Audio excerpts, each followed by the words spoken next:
What will a new president mean for small business owners here in the United States?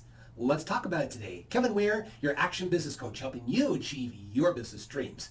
And I've been getting a lot of questions about what kind of effect are we going to have. We've got Kamala Harris, current vice president. We have former President Donald Trump. What do we need to prepare for? What do we need to be thinking about depending upon which candidate gets elected?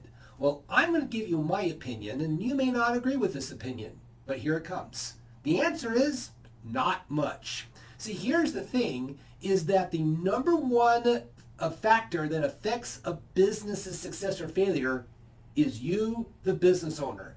You are the number one person that has the biggest impact of what happens in your business. We have had all sorts of different administrations through the 200 and soon to be 50 years of our nation in place. And there's been a lot of ups and downs, but at the end of the day, you as the business owner are still the primary driver of your business. Now, what are the things that really affect a business on, say, from a governmental side?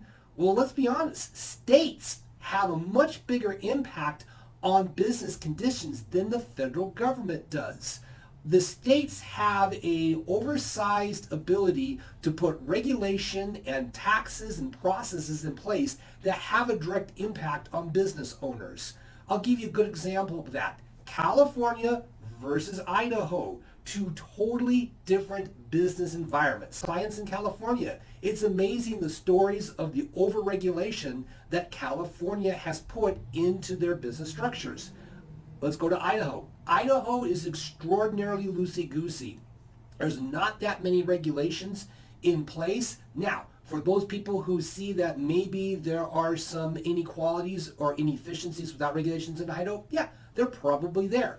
But what we're seeing, and we are going to see over the next 20 years, is not only a large population of people from California move into Idaho, but you're going to see businesses relocate from California to Idaho because the business conditions are so much better in Idaho. Now, that has to come along with infrastructure and demographics. Without, one thing California has on its side, it has a lot of infrastructure in place that supports businesses where Idaho doesn't, just because the nature of Idaho has basically been a very rural, very rancher-oriented state. And it's going to take about 20 years to get a lot of those infrastructure in place. But let's face it, at the end of the day, the state has a much greater impact on business, as does the federal government. Now, the other big thing that has a huge global economy, especially currency crisis and debt crisis.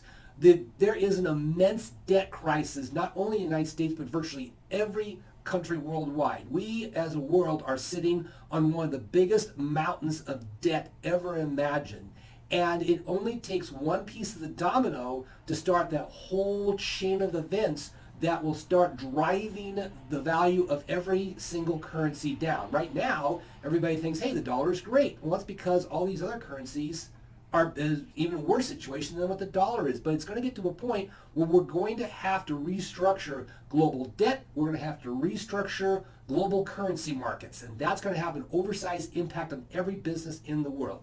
So now let's talk about the topic you're probably wanting to hear about. Harris or Trump? What's going to be the difference for me as a business owner under a Harris administration or a Trump administration? Well, the one thing we know is that we know what we're going to expect from both administrations, because Harris is going to be nothing more than an extension of the Biden administration. And Trump, we already saw what Trump's administration looks like. So let's walk this through.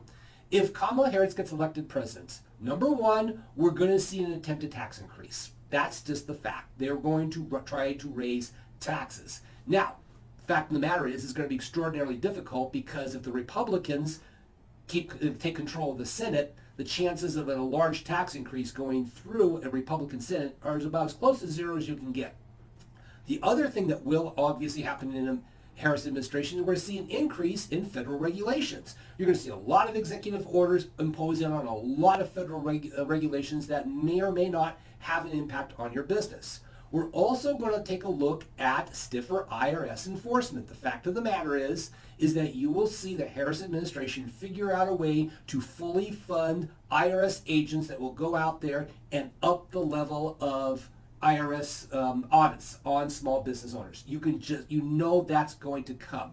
Now, a lot, and when I said this before, is that, let's face it, the Harris administration is going to have a lot of carryover from the Biden administration. So if you're a small business owner and you liked everything from the Biden administration, you're going to like everything in the Harris administration. Concurrently, if you're a small business owner and you didn't like what you had with the Biden administration, you're probably going to get an even worse shot at things in the Harris administration. So that's what we're going to see in the Harris administration: attempted tax increases, increased federal regulation, stiffer IRS enforcement, and a lot more of President Biden's stuff that you may or may not like. Now, what are we going to get with the Trump administration? Well, number one, no tax increase. This is not going to happen. And that may be great for you as a business owner. I don't know in your particular specifics what that would mean for you. Now, the one thing that we are going to get with the Trump administration is a lot of unpredictability and chaos. We won't know what's happening. The one thing you're going to have to understand is that any kind of federal administration is going to be pivoting one way, and then the next they're going to pivot another way. So you're going to get a lot of unpredictability. Now, if you like unpredictability from your federal government, you're going to love a Trump administration. If you hate unpredictability from the Trump administration, you're going to hate that from the federal government. So the other thing we need to take a look at is we're going to have a lot of turnover in the federal government of personnel. We're going to see mass change. And it's going to create a lot of chaotic change because you're going to see a lot of turnover. One thing what we know from the Trump administration, people didn't stick around. And so that really hindered progress in any kind of federal agency. So if you're going to be if you're a small business owner dealing directly with the federal government, be prepared for a bumpy ride. That's just going to happen, and you're going to have to get used to it. Now, what does this all mean to you, the small business owner?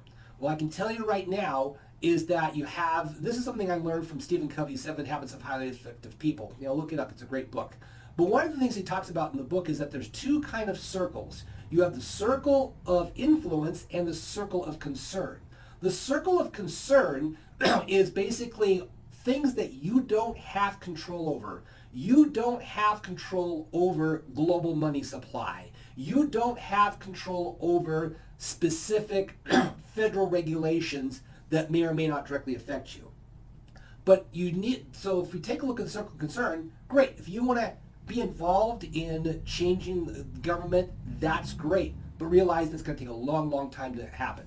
Instead, take a look at what the circle of influence that you have. What's that circle of influence that you can directly have an impact on in your business because you are the leader of your business, but then in your local community? What can you do as a local business owner to net positively affect your community? Are you getting involved with the Chamber of Commerce?